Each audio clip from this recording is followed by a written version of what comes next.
You walk up to a vending machine in Japan expecting a Coke. What you get instead is a hot can of ramen, a cold beer, and a carton of fresh eggs, and the machine is standing alone on a quiet street at 2 in the morning with nobody watching it. That is the gap between what Americans picture when they hear vending machine and what Japan actually built. Here is what is actually inside them, and why it changes how you think about daily life in Japan. Point 1. Hot food from a metal box on the sidewalk. In the United States, a vending machine is a snack delivery system. Chips, candy, maybe a sad granola bar. In Japan, the same size machine dispenses hot canned corn soup, hot canned ramen broth, hot coffee, and hot miso soup. The can itself heats up inside the machine. You pull it out and it is genuinely warm in your hand. Americans visiting Japan for the first time often pick one up thinking it is broken or mislabeled. It is not.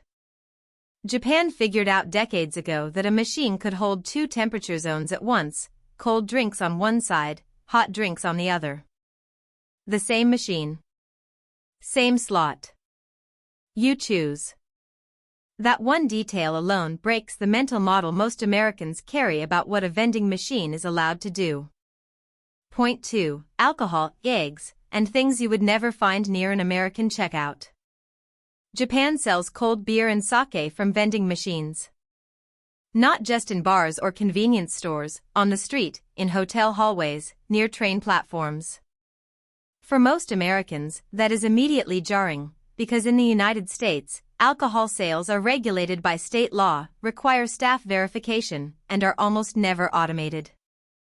In Japan, the machines historically ran on an honor system, and many still do in rural areas.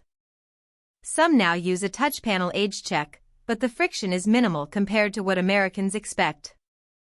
Then there are the fresh egg machines.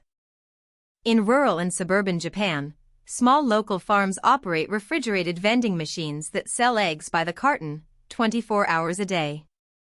No staff. No store. Just a machine at the edge of a farm road with a coin slot and a refrigerated compartment. Americans who grew up thinking eggs only come from a grocery store refrigerator section tend to stop and stare at these. The eggs are often cheaper and fresher than anything in a supermarket because the farm cuts out the middleman entirely. Point 3. The density and the location logic.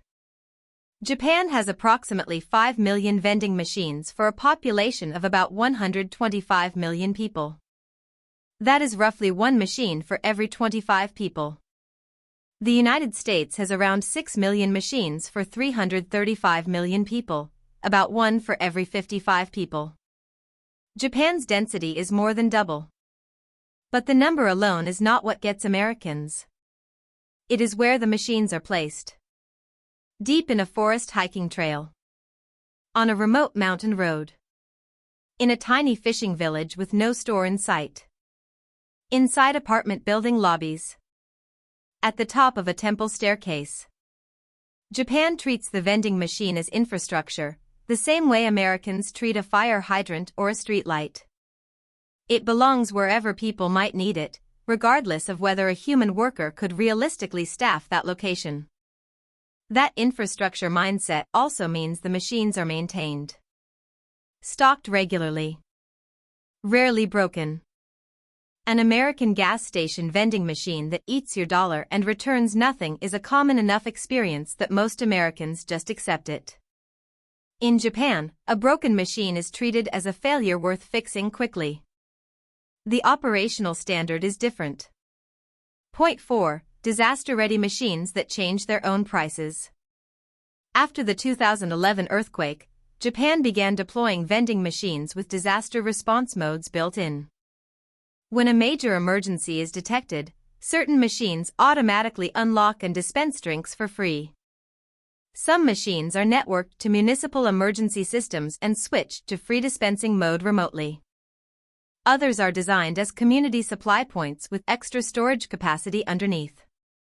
Americans think of vending machines as a commercial transaction. Japan also thinks of them as public infrastructure with a social function. That is a fundamentally different design philosophy, And it shows up in how the machines look, where they are placed, and what they are expected to do when things go wrong.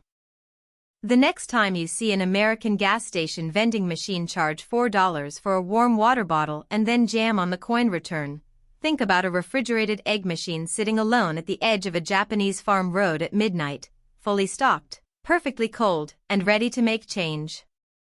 If you have been to Japan and used one of these machines, drop the most unexpected thing you found in one in the comments. And if you want to know what Japan puts in its convenience store hot food section that Americans almost never see near a checkout counter, that one is coming next.